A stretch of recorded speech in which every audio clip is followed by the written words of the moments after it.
Pessoal, bom dia. Nós vamos começar a aula de hoje fazendo uma rápida revisão do que a gente viu no finalzinho da aula passada. Então, no finalzinho da aula passada, utilizando o espalhamento RMS dos retardos, que é uma maneira, né, uma métrica que nos dá mais ou menos o valor que aqueles retardos teriam se todos chegassem mais ou menos juntos, como se fosse um pulso. Então, o espalhamento RMS dos retardos, o dobro dele, né, mais ou menos representa a largura de um pulso, que nos dá a ideia de como essas réplicas, como essas componentes multipercurso chegam até o receptor. E o ideal é que todas chegassem ao mesmo tempo, ou seja, o ideal é que esse espalhamento RMS dos retardos, ele tenda para zero. Se todos os impulsos chegarem simultaneamente no receptor, a soma deles todos dá um impulso, ou seja, um impulso com uma largura tendendo para zero. Isso caracterizaria um canal com faixa de coerência infinita, ou seja, qualquer sinal poderia ser transmitido, que as réplicas chegando juntas, você teria uma variação na amplitude, que ora você tem contribuição construtiva, ora destrutiva, mas isso não afetaria o espectro do sinal recebido.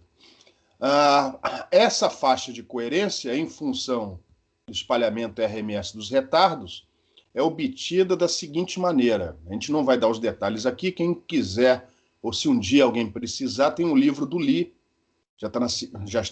parou na segunda edição, ele não foi mais editado, a última edição é de 98.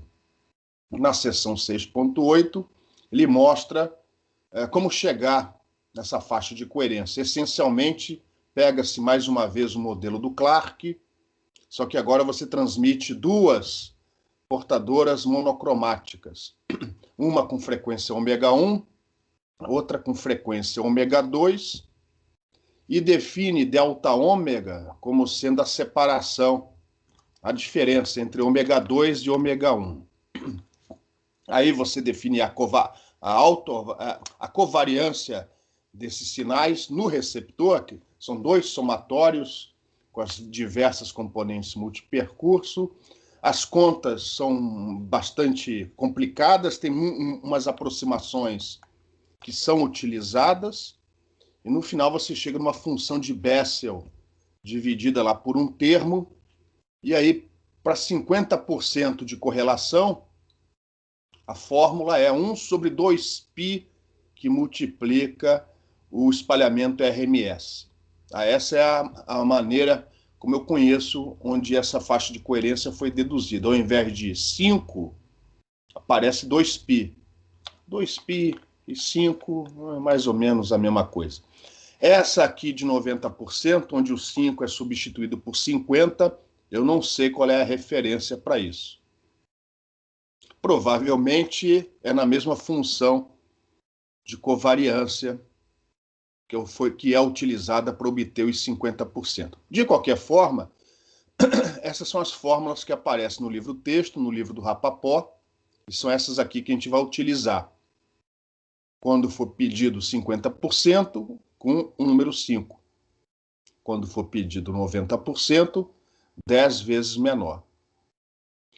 E, em princípio, o canal de rádio, que está sendo modelado naquela região, não distorce o sinal, ou seja, você não vai precisar equalizar o sinal recebido, desde que esse sinal nos terminais da antena receptora tenha uma largura espectral significativa, né, entre as frequências significativas, menor do que a faixa de coerência do canal de rádio.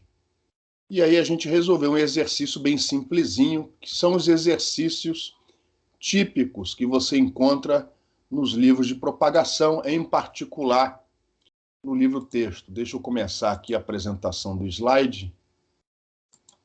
Então tem aqui um perfil de retardos idealizado, onde você tem a potência. No caso, geralmente essa potência ela é fornecida em decibéis, porque assim você consegue enxergar as componentes menos intensas. Por exemplo, essa daqui, ó, 20 dB abaixo, ela é 100 vezes menor. Se estivesse na escala linear, seria mais difícil enxergá-la. Então, em decibéis, você consegue dar destaque às componentes menos intensas, consequentemente, ter uma leitura mais fácil do perfil de retardos. Esse perfil de retardos aqui, ele não foi normalizado. Aqui as potências estão sendo fornecidas em dBm, mas é comum que os valores apareçam normalizados em relação à componente mais intensa, que por acaso aqui foi a primeira componente.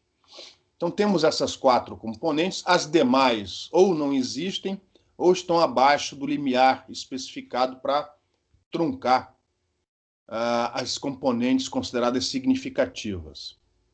E aí, a pergunta é: determine os parâmetros de caracterização deste canal de rádio, em particular o espalhamento RMS dos retardos.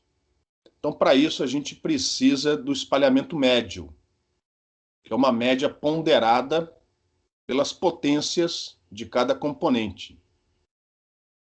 Os valores no gráfico são fornecidos em decibéis, em geral, mas neste cálculo daqui, você vai fornecer os valores em watts ou miliwatts. Se por acaso a potência for normalizada, não tem importância, você desnormaliza independente da referência, porque se você desnormalizar no numerador e no denominador da mesma maneira, no final a razão vai acabar cortando esse fator que você eventualmente desprezar. Então, no nosso caso, as potências são fornecidas em dBm e eu coloquei aqui, ó, essas potências em miliwatt. 10 a menos 7 miliwatts é a primeira componente, 10 a menos 8 miliwatts é a segunda componente, 10 a menos 9 é a terceira, 10 a menos 8 é a última. E cada potência multiplicando, ó, a diferença de tempo de retardo entre a componente número I e a primeira, que é a I igual a 0. Então, a primeira componente sempre vai aparecer com 0. Mas tudo bem, ela conta, inclusive, aqui, ó, no denominador. A segunda componente chega atrasada de 1 microsegundo em relação à primeira. 1 microsegundo. A segunda, 2 microsegundos. E, finalmente, a última, 4 microsegundos. E se esses valores são microsegundos, o resultado vai ser em microsegundos, 0,43 microsegundos. Para achar o espalhamento RMS, você também precisa da média dos quadrados dos retardos, mais uma vez ponderados pelas potências individuais. Então você repete uma conta parecida com a de cima, só que o retardo é elevado ao quadrado. Ou seja, os tempos aqui aparecem elevados ao quadrado. Consequentemente, a resposta é microsegundo ao quadrado. E aí, finalmente, você calcula o espalhamento RMS dos retardos. É o valor médio ponderado dos retardos ao quadrado, menos o quadrado do retardo médio. E aí, no final, a gente obtém 1,12 microsegundos. Isso fornece o espalhamento RMS desses retardos. E através dele você então pode estimar a faixa de coerência desse canal de rádio. Se você quiser 90% de correlação entre as componentes espectrais, então a distância máxima, a largura máxima entre a frequência mais baixa e a frequência mais alta, ambas significativas do seu sinal, pode ter no máximo 17,8 kHz. Se 50% for suficiente, é 178 kHz. Se a largura espectral do seu sinal, porventura, for mais larga do que tais valores, aí vai depender do serviço, do equipamento, se a necessidade é de 90% ou de 50%, mas enfim, se a largura espectral do seu sinal for maior do que a tal faixa de coerência do canal de rádio, provavelmente você terá problemas na hora de receber esse sinal. Provavelmente haverá necessidade de equalização do sinal antes dele ser demodulado pelo receptor. Em relação a esse exercício, alguma pergunta?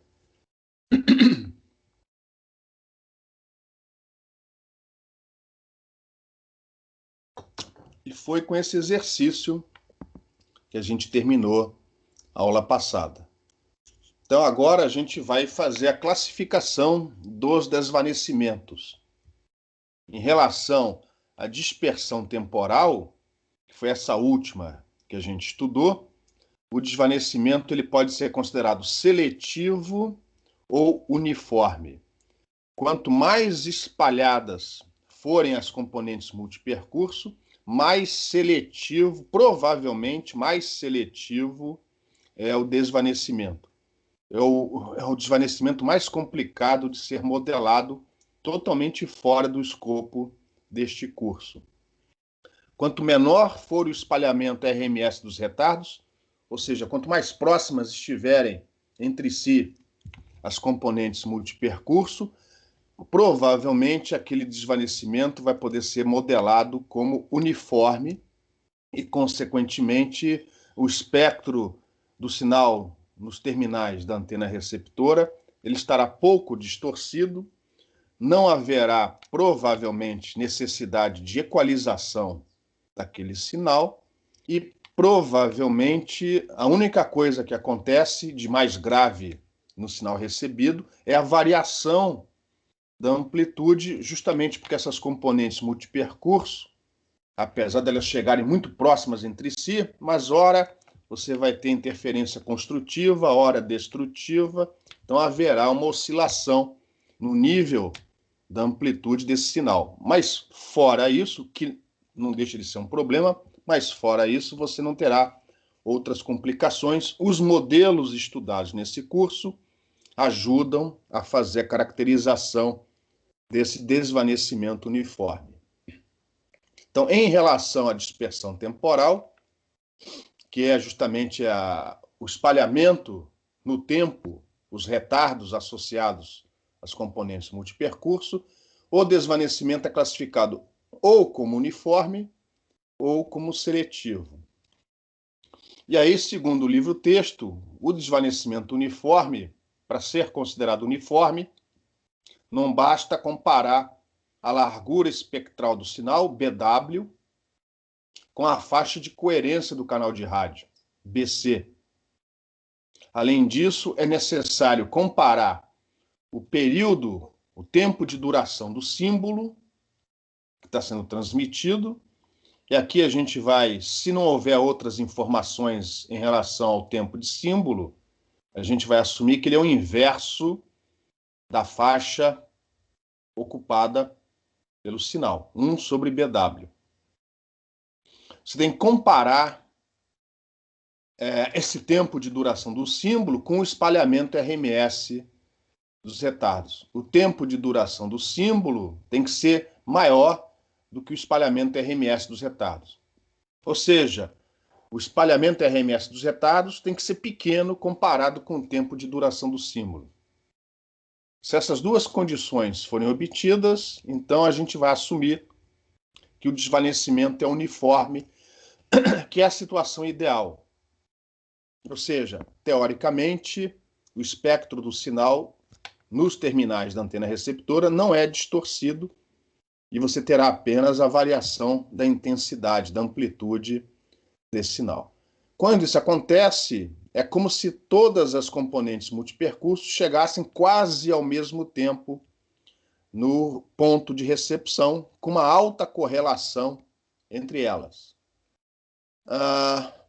O sinal recebido nessas condições tem basicamente as mesmas características do sinal transmitido, a menos de variações randômicas porque o ambiente é variado, né? Da amplitude. E às vezes você pode ter desvanecimentos de até 30 dB. ou seja, desvanecimentos bem pronunciados, onde praticamente você não tem sinal algum chegando. Mas se você der 2 passos para frente, lembrando que os desvanecimentos de pequena escala geralmente são separados entre si de meio comprimento de onda, se você andar um pouquinho para frente, provavelmente o sinal aumenta de intensidade. O problema maior é se você estiver se deslocando, ou seja, você não pode escolher a posição em que você está, porque você está em movimento, dentro de um ônibus, dentro de um carro. Mas, enfim, esse é o melhor dos desvanecimentos. Nessa situação, a variação temporal do envelope, lembrando que o envelope do sinal é proporcional à raiz quadrada da potência. Essa variação temporal do envelope é localmente é modelada como uma distribuição Rayleigh. O canal Rayleigh, geralmente o canal onde o desvanecimento é considerado uniforme, é também chamado canal Rayleigh. Nesse caso, se não houver o raio direto, se o raio direto for obstruído. Caso contrário, a distribuição utilizada é Rice. Isso no local. De forma global, você tem a potência ou a atenuação globalmente modeladas através do modelo log distância, com a variação, o desvanecimento de larga escala, modelado através do sombreamento log normal e da porcentagem de área coberta.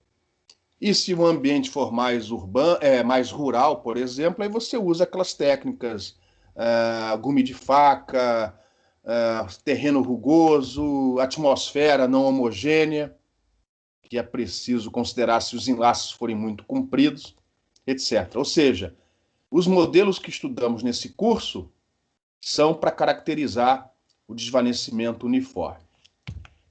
Alguma pergunta?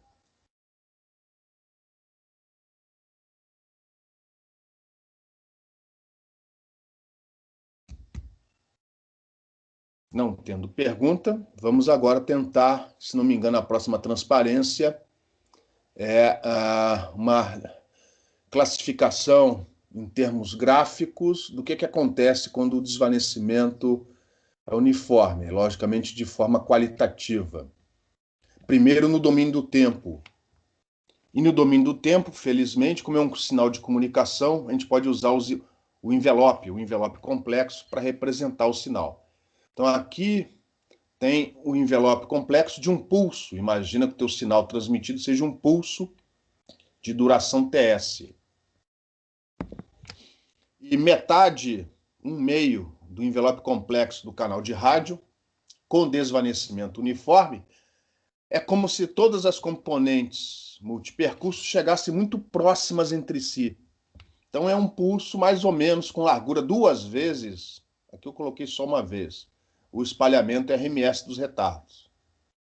Ou seja, idealmente é que isso aqui fosse um impulso, mas o espalhamento RMS dos retardos dá mais ou menos a ideia, no caso do desvanecimento uniforme, do envelope do canal de rádio, com esse desvanecimento como sendo um pulso de largura aproximadamente sigma tal. Quando você convoluir os 2 pulsos, você vai ter, enfim, um pulso mais ou menos distorcido. Antes deles se encontrarem, 0.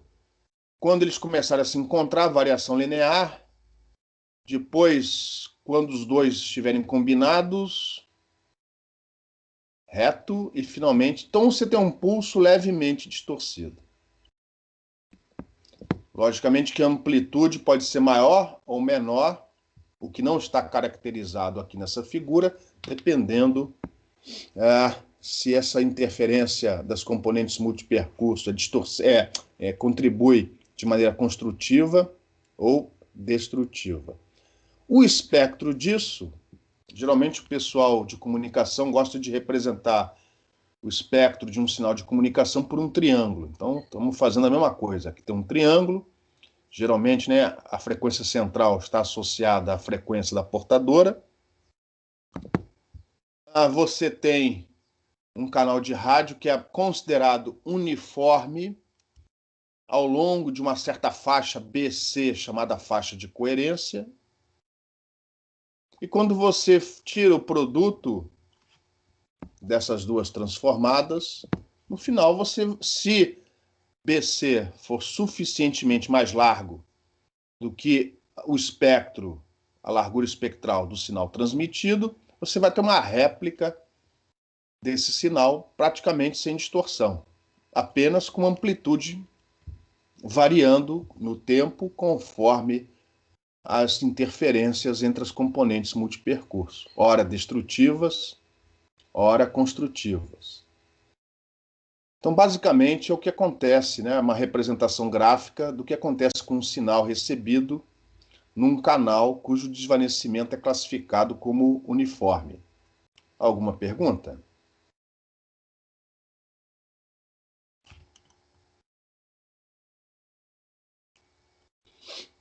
Então, para a classificação do desvanecimento uniforme, não apenas a faixa de coerência do canal BC tem que ser maior, mais larga do que o espectro do sinal, mas também o tempo de duração desse símbolo, do símbolo, tem que ser maior, mais largo do que o espalhamento RMS dos retardos.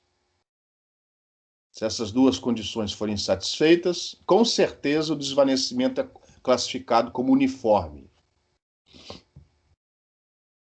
Caso contrário, caso a faixa ocupada pelo sinal seja mais larga do que a faixa de coerência do canal rádio e o tempo de duração do símbolo menor do que o espalhamento RMS dos retardos, então o desvanecimento é classificado como seletivo. E vocês já perceberam que tem uma área cinzenta, né? E se for um, mas não o outro? Aí não sei como responder. Os casos extremos são desvanecimento seletivo e desvanecimento uniforme. Caso o desvanecimento seja seletivo, você vai ter todo o sinal distorcido. Provavelmente, se tudo correr bem, haverá equalização na recepção. Se tudo correr mal, você vai ter que colocar a sua antena transmissora em outro lugar, ou usar mais antenas para cobrir a mesma área. E provavelmente, em sinais digitais, que é o que temos hoje em dia, vai haver uma forte ocorrência de interferência intersimbólica. Nada que não impeça a comunicação, mas a implementação do serviço vai ser mais complicada, a caracterização vai ser mais complicada, haverá mais necessidade de tentativas e erros no local onde o serviço está sendo implementado. Então, de forma gráfica, é como se as componentes multipercursos chegassem mais espalhadas, de tal maneira que a gente não pode representar por um único pulso. Elas chegam espalhadas, consequentemente, você tem réplicas do pulso transmitido. Se esse espalhamento for significativo, for intenso, repara, o que demorava TS para ser transmitido vai ser alargado, vai ser espalhado. E provavelmente você vai ter interferência intersimbólica, porque outro símbolo vai estar sendo transmitido enquanto esse ainda não terminou de chegar no receptor. Em relação ao espectro do sinal, você tem uma resposta ao impulso, uma função de transferência do canal de rádio, bastante complicada e simplesmente distorce o espectro do sinal recebido. Esses canais são difíceis de serem modelados, exigindo técnicas banda larga de caracterização, além da necessidade de se caracterizar não apenas as amplitudes das componentes em fase e quadratura, mas também a razão entre elas. A razão entre elas, coisa que a gente não fez aqui no curso. Aquela fase psi, a gente ignorou, ficamos só com a amplitude do envelope. A gente não se incomodou com a relação, a razão entre as componentes em fase e quadratura, que afetam principalmente as modulações em ângulo. A gente não estudou isso, não vai estudar isso aqui no curso. Alguma pergunta?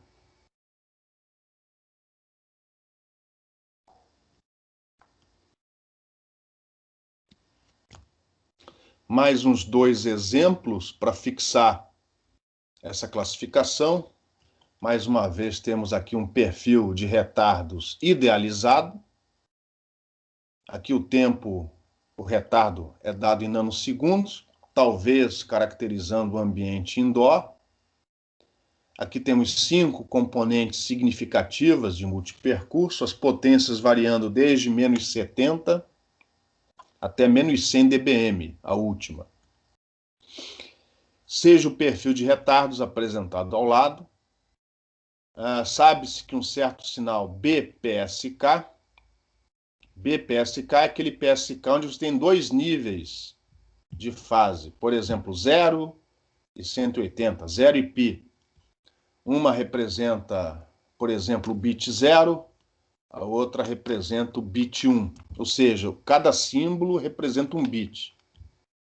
E aí o fabricante, quem vai instalar o serviço, exige, por algum motivo, que o período, o tempo de duração do símbolo, no nosso caso é o próprio bit, o tempo de duração do bit, TS, seja pelo menos 10 vezes maior que o espalhamento RMS dos retardos no local, para que não haja necessidade de equalização. Caso contrário, vai ter que haver o ajuste do equalizador no equipamento de recepção.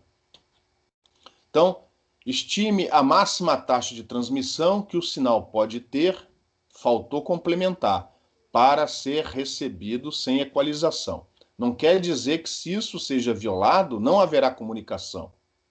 Só que você terá necessidade de aperfeiçoar o equipamento de recepção ou então instalar a antena transmissora num outro local. Então, estime a máxima taxa de transmissão para que o sinal recebido possa ser recebido, né, sem a necessidade de equalização. Não é porque o desvanecimento é seletivo que não haverá comunicação, apenas ela será um pouco mais complicada, o serviço será um pouco mais complicado de ser implementado. Bom, o exercício é muito simples, precisamos achar o espalhamento RMS dos retardos, baseado nessa figura, e, finalmente, achar o tempo mínimo que o símbolo pode ter, e, consequentemente, o inverso disso vai te dar a máxima taxa de transmissão, sabendo que aqui um símbolo equivale a um bit, porque a modulação é BPSK. Em relação ao enunciado, alguma pergunta?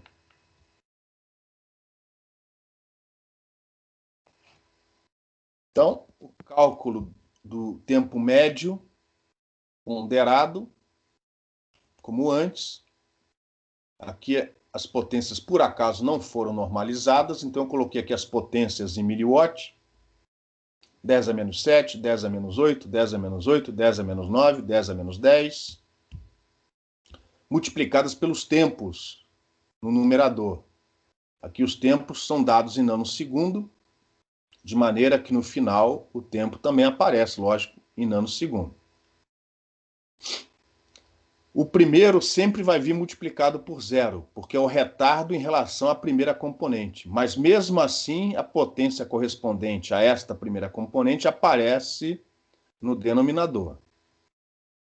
Então, o primeiro termo não conta no numerador, mas vai no denominador. Fazendo as contas, eu espero que depois vocês repitam, 6,9 nanosegundos. E aí você também precisa do tempo médio quadrático. Você repete as contas, só que agora com os tempos elevado ao quadrado. E, consequentemente, a resposta vai vir em nanosegundos ao quadrado.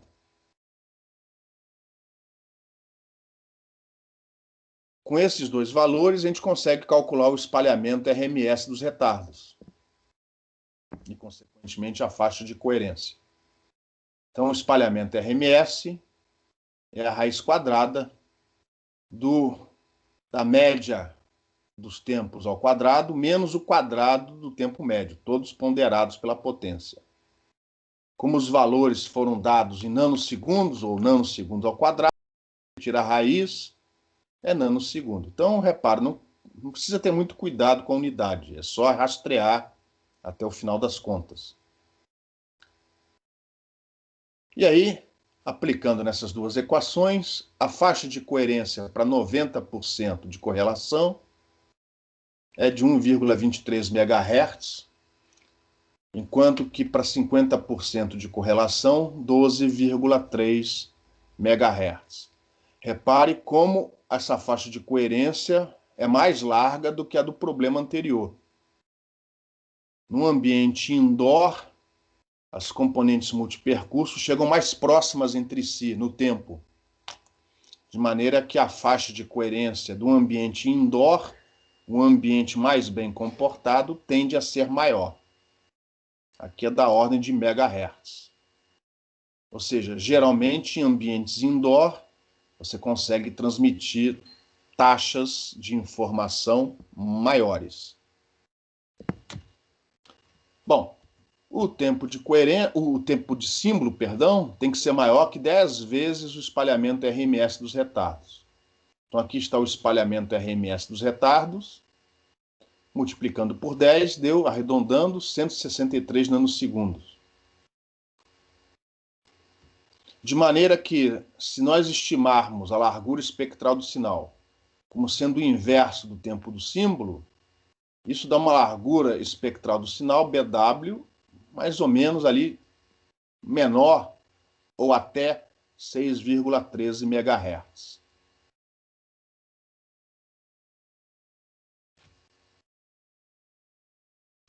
Logo, para o canal ser considerado uniforme, nós temos duas condições. Não só o tempo de símbolo tem que ser maior que o espalhamento RMS dos retardos, mas isso está ok do enunciado. Ó. Do enunciado, ele não só pediu que esse tempo fosse maior, ele pediu que fosse 10 vezes maior. Então isso aqui foi atendido já no enunciado. O que a gente tem que ver é se a faixa ocupada, o espectro, a largura espectral ocupada pelo sinal, como ela se compara com a faixa de coerência. E aqui a gente está vendo que se for para 50% de coerência, não haverá problema nenhum. O BW é menor que BC. Mas se por acaso, o que não está claro no enunciado, a exigência for de 90% de correlação, aí não. Então, para 50% de correlação, nós temos que o desvanecimento é considerado uniforme. Mas se a necessidade de correlação for de 90%, aí não. Ou seja, o enunciado sozinho, a gente não consegue responder a pergunta. A resposta é essa. Para 50% de correlação, o canal é considerado, o desvanecimento desse canal é considerado uniforme. Para 90%, não.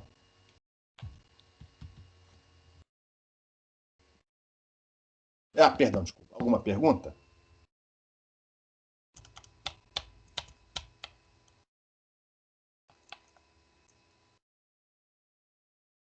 Aliás, eu falei bobagem, né, pessoal? Na verdade, a pergunta não foi essa. A pergunta é qual o tempo que o símbolo pode ter. Deixa eu voltar aqui rapidinho. Estime a taxa de transmissão que o símbolo pode ter, enfim, o sinal pode ter, para que o desvanecimento seja considerado uniforme. Então, na verdade, eu não falei direito. São duas condições. Do próprio enunciado, essa primeira condição está satisfeita. Então, a gente só precisa se preocupar com essa. E aí temos dois valores para a faixa de coerência. 1,23 MHz para 90% de correlação e outro 12,3 para 50% de correlação.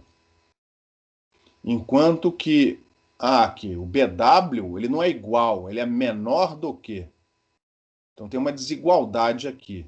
Nós vamos comparar essa desigualdade com a de cima e aí a gente vai estabelecer o tempo que esse símbolo pode ter, no mínimo.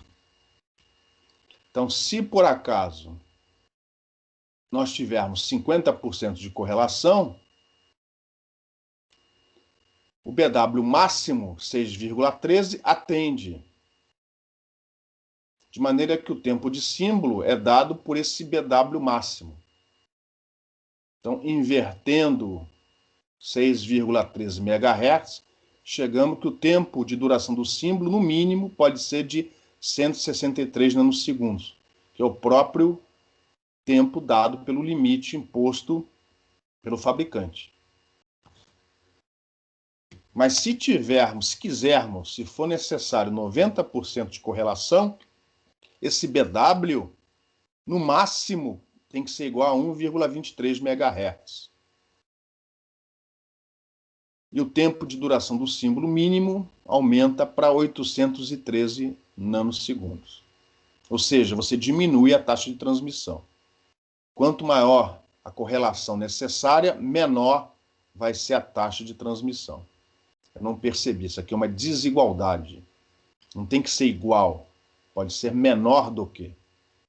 Então, aqui, para 50%, ela pode ter o valor máximo de 6,13, o que mesmo assim está abaixo de 12.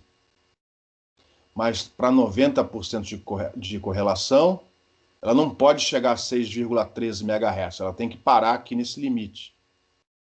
E, consequentemente, o tempo de símbolo tem que ser maior. Agora sim, apesar da confusão, alguma pergunta? Ou, por causa da confusão, alguma pergunta?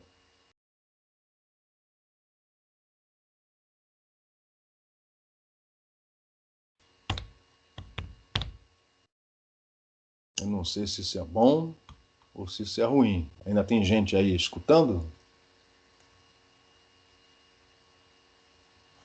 Bom, vamos seguir adiante. Outro exercício. Quão grande pode ser o espalhamento RMS de um canal de rádio, suposto estacionário, para que um sinal BPSK, com taxa de 25 kilobits por segundo, como é BPSK, cada símbolo é igual a 1 bit. Então, 25 kilobits por segundo significa que são transmitidos 25 mil símbolos por segundo. Com isso, você tem o tempo de duração de cada símbolo. Ou seja, aqui é o contrário. O tempo de duração do símbolo é fornecido e você quer obter o espalhamento RMS do canal rádio. No exercício anterior foi o oposto. Dado o espalhamento RMS do canal rádio, qual é a taxa máxima que pode ser transmitida para cada correlação? Então, é um exercício muito parecido com o anterior, só que de trás para frente. Então, de trás para frente, essas são as condições para que o canal tenha um desvanecimento considerado estacionário. Tempo de duração do símbolo tem que ser maior do que o espalhamento RMS, e vai ser essa condição, ó, aliás, as duas vão ser importantes na hora de achar o máximo espalhamento RMS. As duas desigualdades vão ser importantes, porque lembra que a faixa de coerência, dependendo se é 50% ou 90% de correlação, ela está associada a esse espalhamento. Então, as duas desigualdades têm que ser verificadas, não basta essa daqui, ó. As duas têm que ser verificadas. Então, para o canal ser considerado estacionário e a gente evitar a equalização, não só o tempo de símbolo tem que ser maior do que o espalhamento RMS dos retardos, mas também a faixa, a largura espectral do sinal, tem que ser menor do que a faixa de coerência do canal de rádio. Então, são duas desigualdades.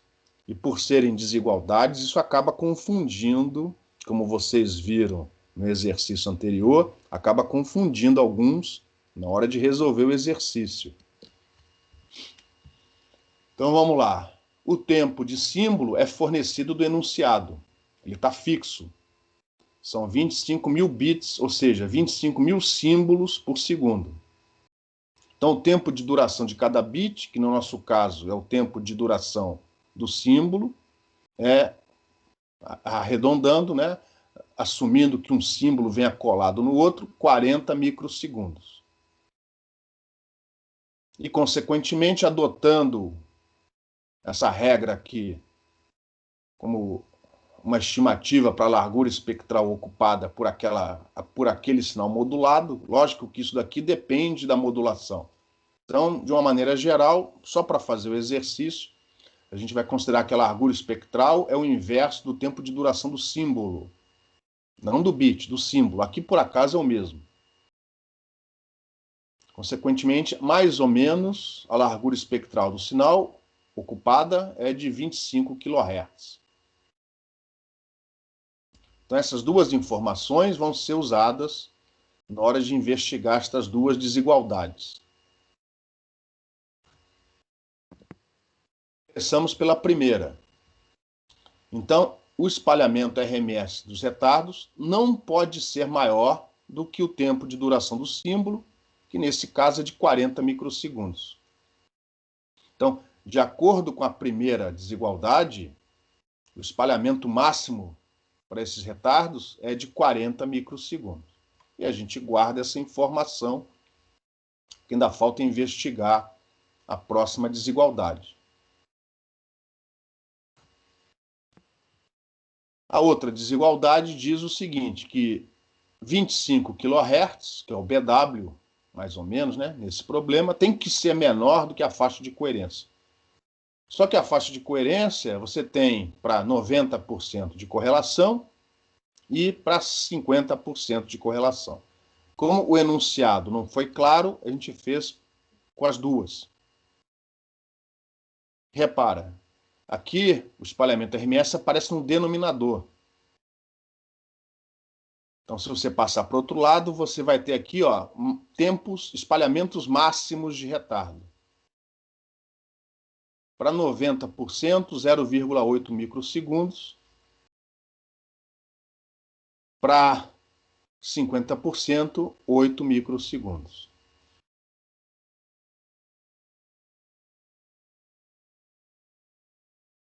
De maneira que é esta condição, é esta desigualdade que vai definir, porque independente de ser 50% ou 90%, os dois valores vão estar abaixo de 40 microsegundos.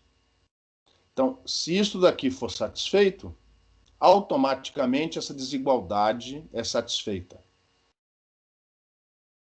Então, quem vai te definir o máximo espalhamento RMS dos retardos é justamente essa última desigualdade. E aí vai depender se o que você quer é 90% de correlação ou menos, 50% de correlação. Isso teria que ser definido no enunciado. O fato é que, se isso daqui for satisfeito, automaticamente essa desigualdade é satisfeita. Então, o máximo espalhamento, RMS, será dado pela última condição. Aí fica em aberto até a correlação, a quantidade de correlação ser definida. O exercício anterior era basicamente isso, só que de trás para frente. Alguma pergunta?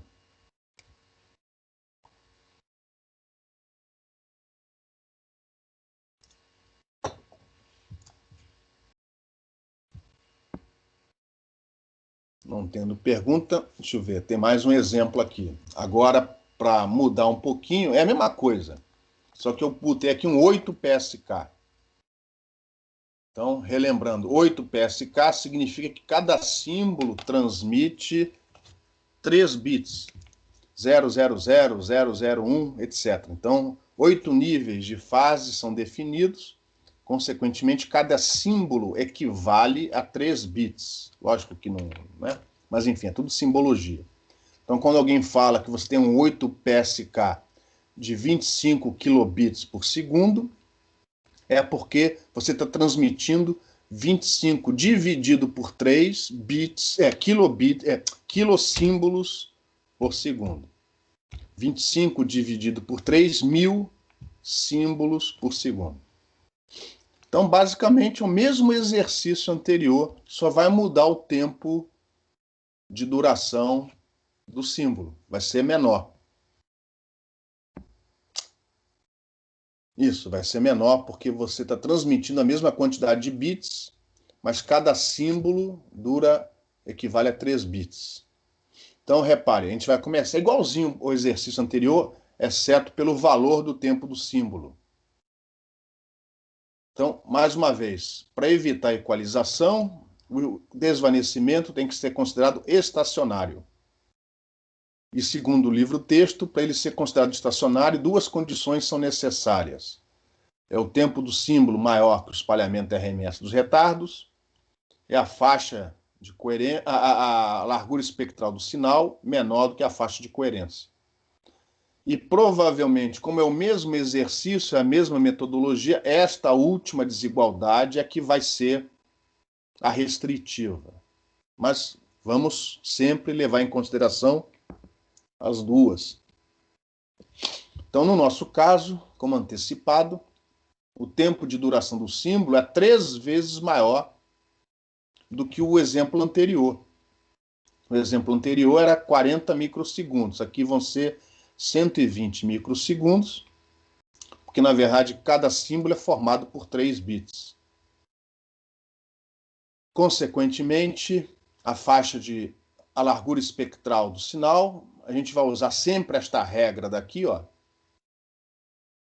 é de aproximadamente 8,33 kHz.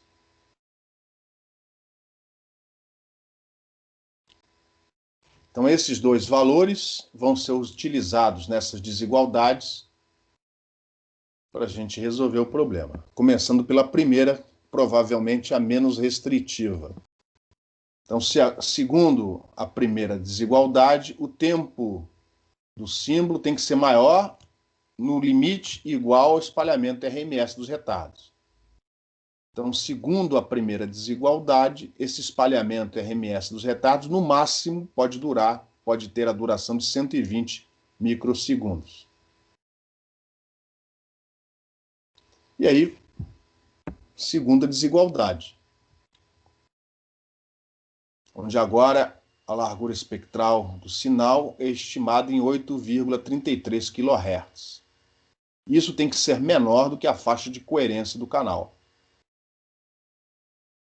E aí você tem uma fórmula para 90% de correlação e outra para 50% de correlação.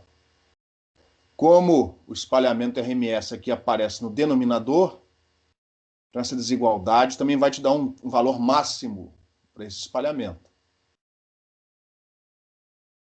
Um pouco maior do que o do exemplo anterior, porque aqui cada símbolo equivale a 3 bits. Então, para 90%, no máximo 2,4 microsegundos, para 50%, 24 microsegundos. E, mais uma vez, isso daqui é mais restritivo do que o de cima. Se o de baixo for satisfeito, o de cima está automaticamente satisfeito. Então, a resposta vai depender da correlação que você deseja, se é de 90% ou de 50%. Mas o espalhamento máximo vai ser dado pela última condição. Alguma pergunta?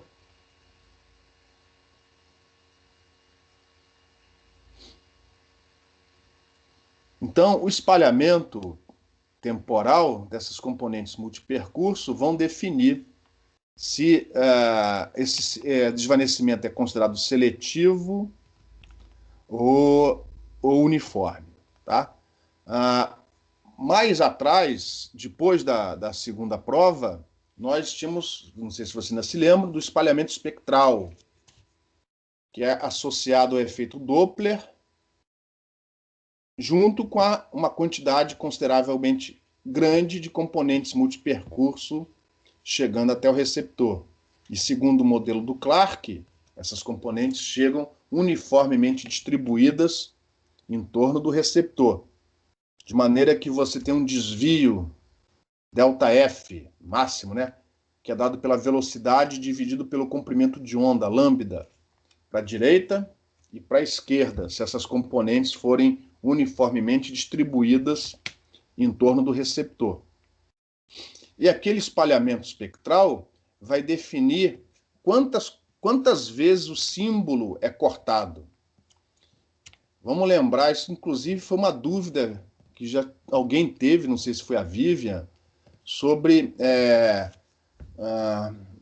que eu não me lembro exatamente qual foi a pergunta, mas vamos lembrar o seguinte, assumindo que o ambiente seja estacionário, ou seja, não tem ônibus andando, não tem árvore balançando.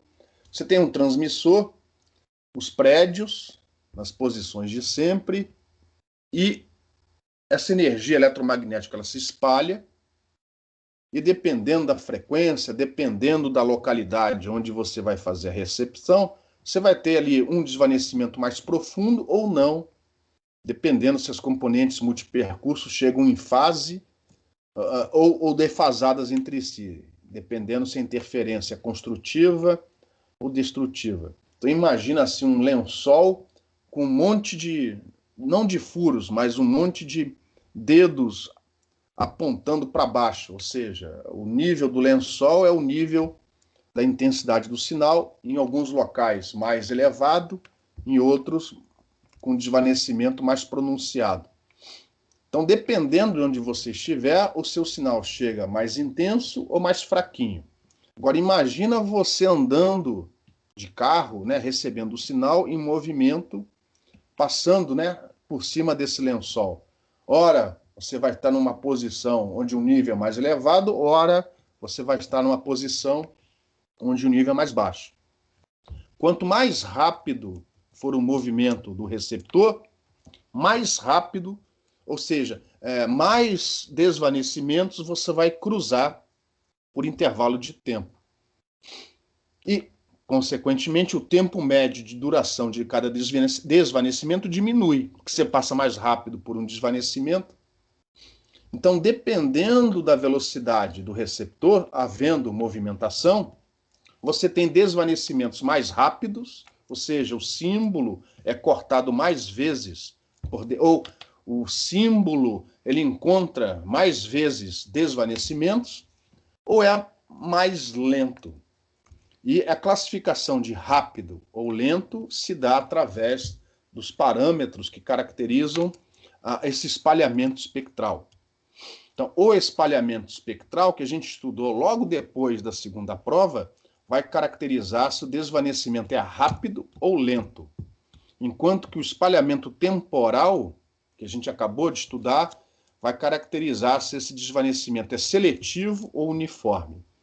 O caso melhor de todos, é aquele que todo mundo deseja, é o desvanecimento uniforme e lento.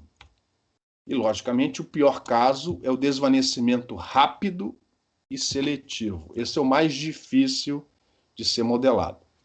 Então, como classificar desvanecimento em relação a uniforme e seletivo, a gente acabou de ver. O que a gente vai fazer agora é voltar lá no espalhamento espectral para fazer a classificação de rápido ou lento.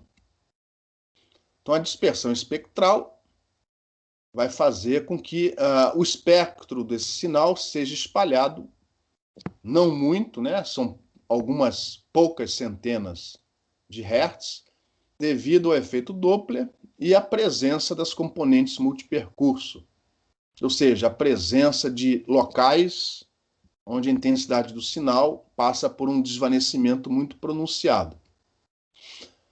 O parâmetro utilizado para fazer a caracterização da dispersão espectral, vamos lembrar, é o tempo de coerência, associado à distância de coerência do canal de rádio. Então, o tempo de coerência vai nos ajudar a definir se esse desvanecimento é rápido ou lento.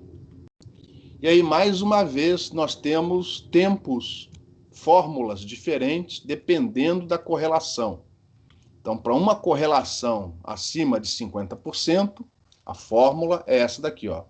Não sei se vocês se lembram, a gente chegou a ver isso nessas transparências lá no início, se eu não estiver enganado. Se não foi nesse conjunto de transparências, foi no conjunto anterior.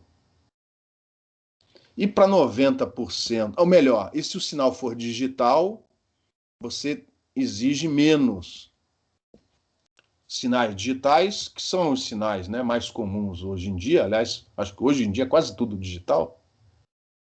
Você exige menos. Essa razão 9 dividido por 16π vem dentro de uma raiz quadrada. Então, sinais analógicos, a gente vai usar essa fórmula para definir o tempo de coerência. E para sinais digitais, esta outra fórmula para definição.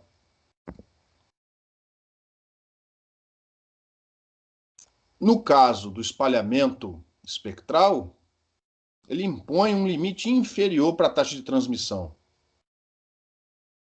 Ou seja, o espalhamento espectral exige que o inverso do tempo de coerência seja maior do que a taxa de transmissão do sinal. Ou seja, você quer que o símbolo ande rápido, justamente para ele não ser cortado, ou provavelmente não ser cortado pela passagem do receptor por um local onde o desvanecimento é pronunciado.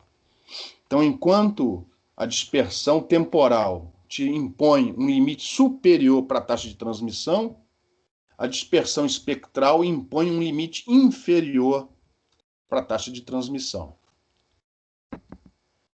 A dispersão espectral vai fazer com que o desvanecimento seja classificado ou como rápido ou como lento. E aqui, por algum motivo, a gente começa com a definição do desvanecimento rápido.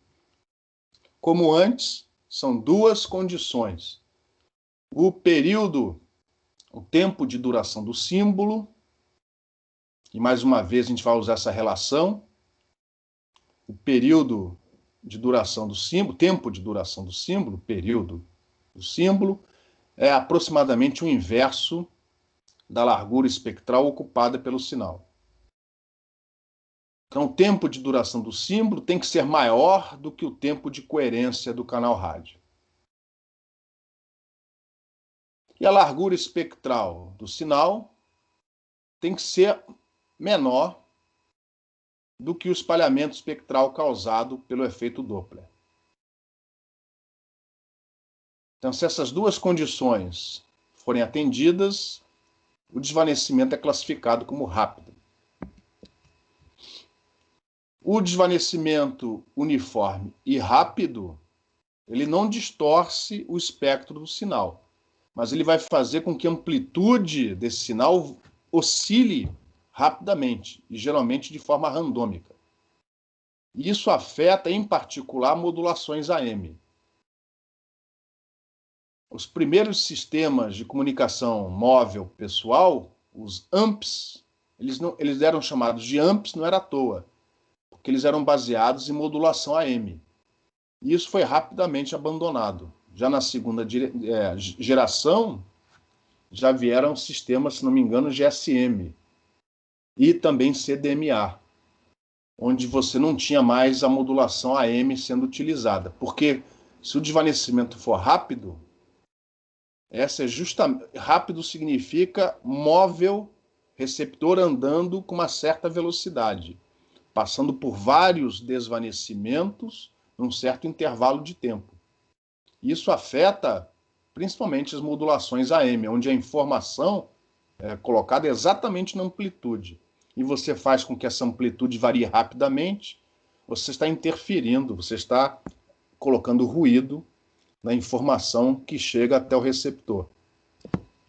E, logicamente, o pior caso possível é o desvanecimento seletivo e rápido.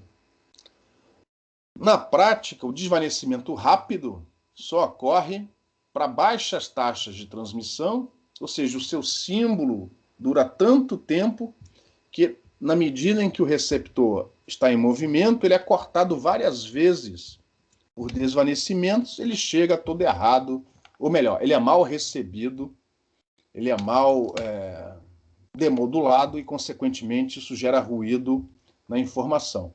Ou então, apesar dele ser curto no tempo, mas o receptor, ele se move com velocidades tão elevadas que acaba que cada símbolo é cortado várias vezes por desvanecimentos. Mas enfim, no ambiente urbano, em geral, as velocidades não são extremamente elevadas.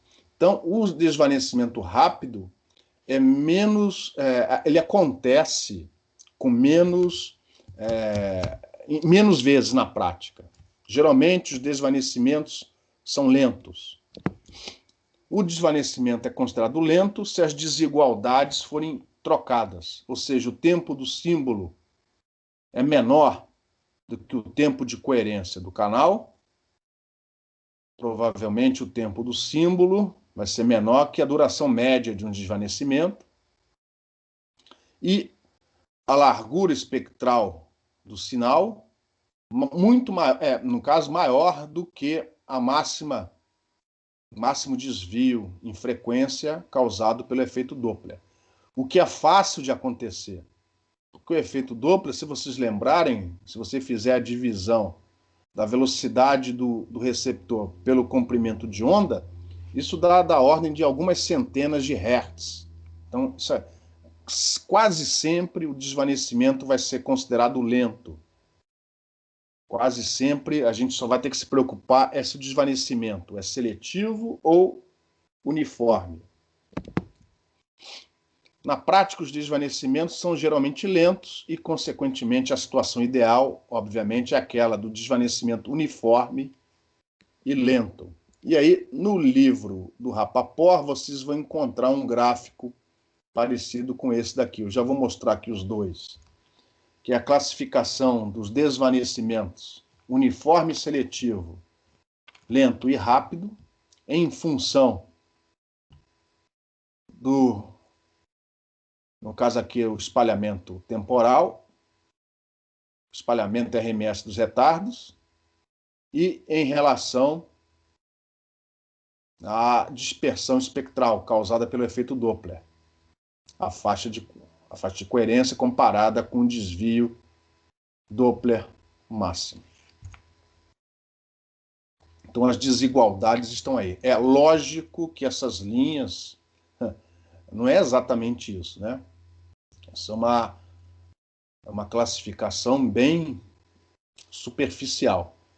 Vão existir aqui áreas cinzentas, onde a gente não sabe exatamente se a classificação é uniforme ou seletiva, ou se é rápida ou lenta. Provavelmente vai ser sempre lento. Mas vai ter sempre aqui uma área cinzenta, onde você não vai saber se realmente você vai classificar aquilo como uniforme ou seletivo. Em relação a essa classificação de desvanecimento rápido e lento, alguma pergunta?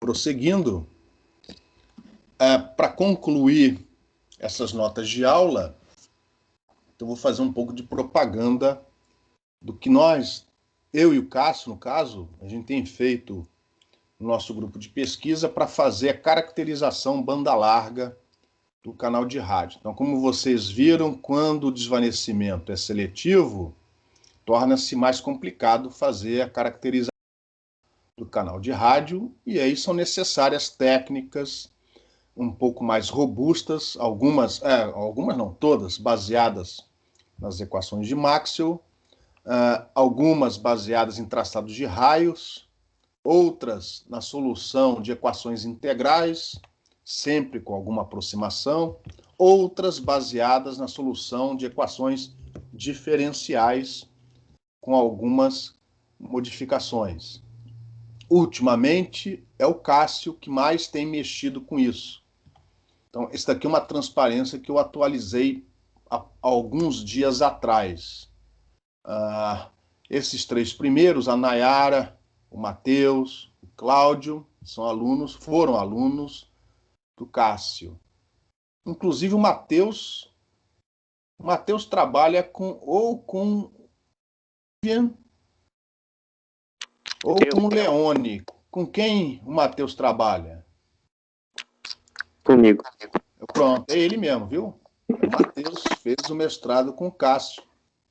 E, no caso, ele trabalhou com equações diferenciais. Alguma modificação foi feita, de maneira que a equação de onda virou uma equação parabólica, mais simples, e permitiu a caracterização de um ambiente mais longo, de um enlace mais longo. Mas repare, é tudo no domínio do tempo. TDPE, então, equação parabólica no domínio do tempo. A Nayara fez isso. A Nayara, não sei onde ela está. O Cláudio é professor da Federal de São João, Del Rey, né? Fez mestrado e doutorado com o Cássio. E lá, mais para trás, eu cheguei a orientar alunos. A Daniela, que é a do traçado de raios. No mestrado, ela fez no domínio da frequência. No doutorado, ela expandiu o traçador dela para ambientes quase 3D e, além disso, desenvolveu fórmulas para fazer análise direto no domínio do tempo. Aí tivemos esse daqui. O Kleber também ajudou, também usando traçado de raios, e o Rodrigo Teperino no domínio do tempo, mas aí usando equações integrais. E eu vou mostrar só alguns resultados, só para ilustrar. Então aqui está o traçador que foi desenvolvido pela Daniela, junto com auxílio de alunos de iniciação científica. E aí o que era no mestrado bidimensional foi estendido para 3 dimensões. Entenda essas trajetórias como elas vistas de cima.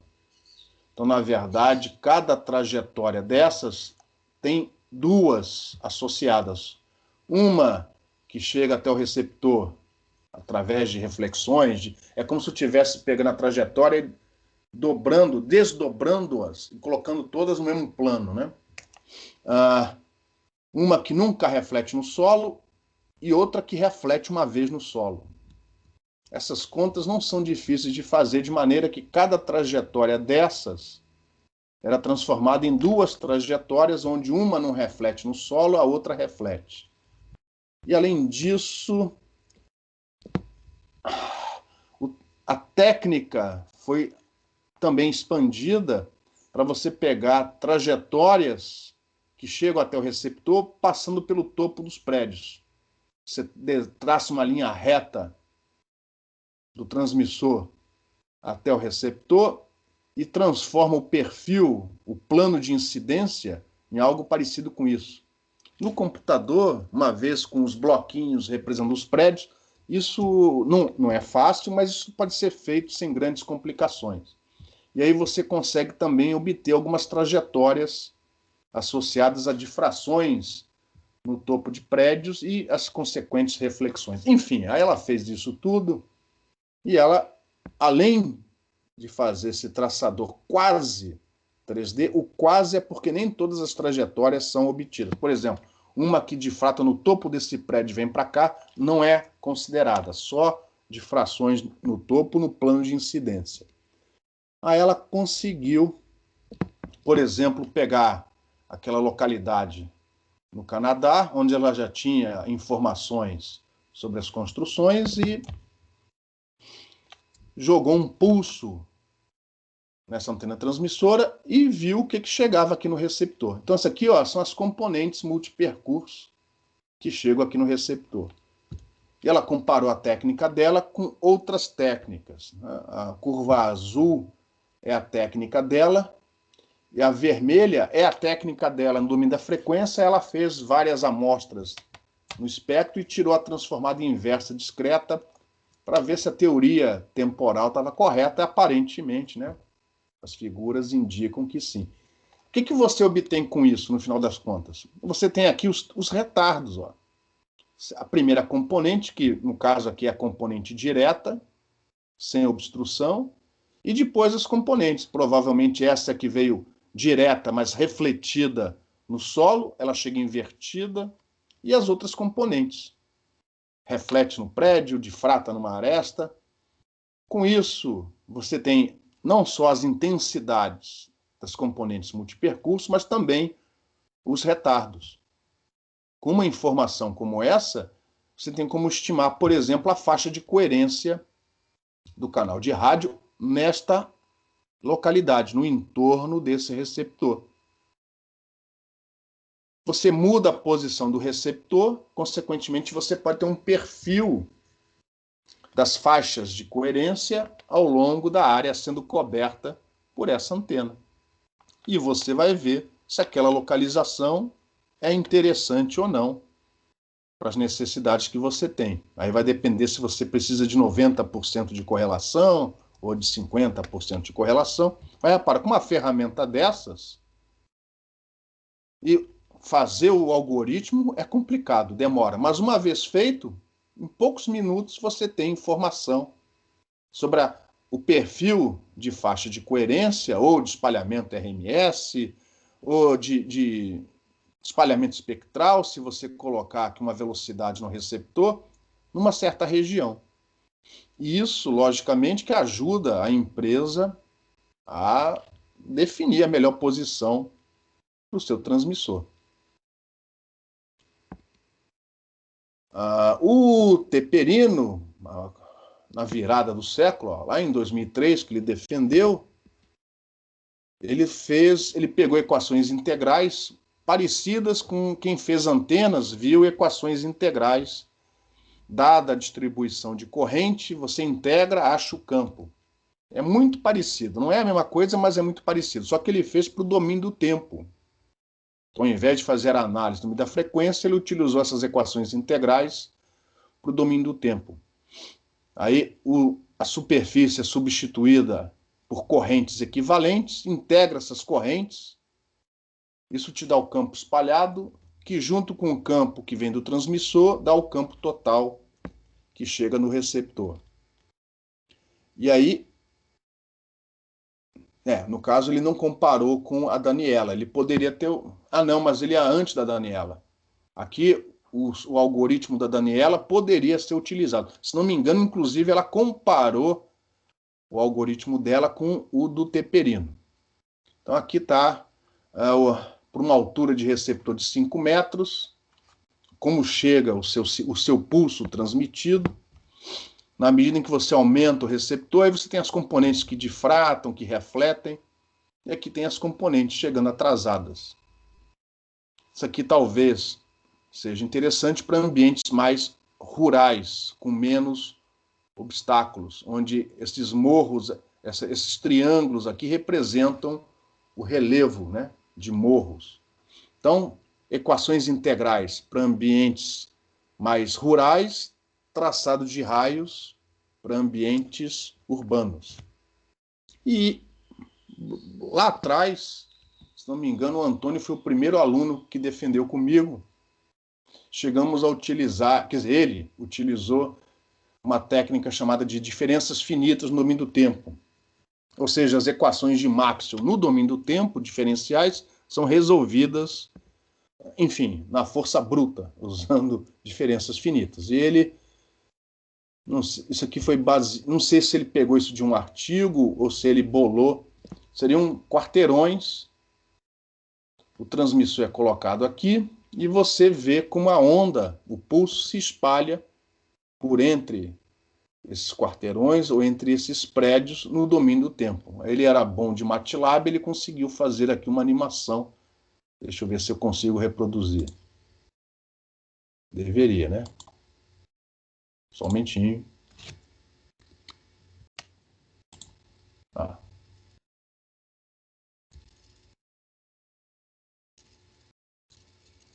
A gente não avançou muito nisso. Basicamente, já foi difícil implementar isso. Então, basicamente, essa foi a dissertação de mestrado dele. Mas a gente poderia continuar em cima disso. Se não me engano, o Cássio já tem aluno que trabalhou com isso. E provavelmente fez coisas melhores do que essa. Eu só coloquei isso daqui por causa do filminho. Mostrando a onda se espalhando. Difratando, refletindo. Se você põe o receptor aqui, numa certa posição, você vai receber as réplicas devidamente atenuadas, defasadas e atrasadas do seu sinal.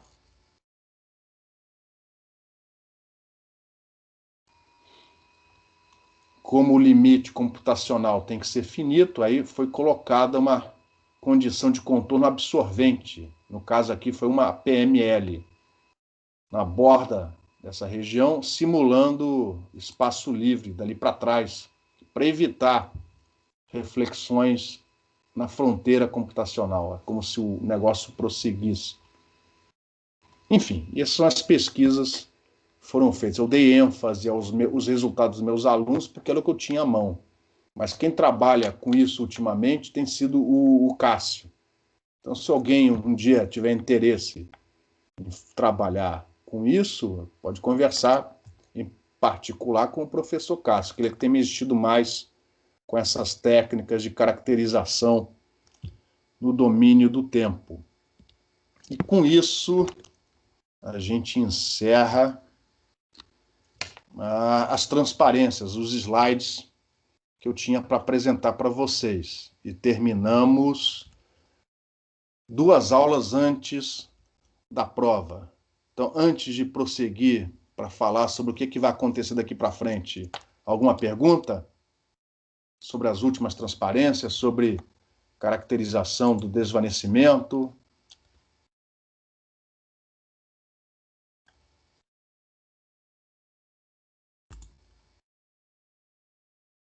São os mesmos 5, então eu vou parar de gravar só um momentinho.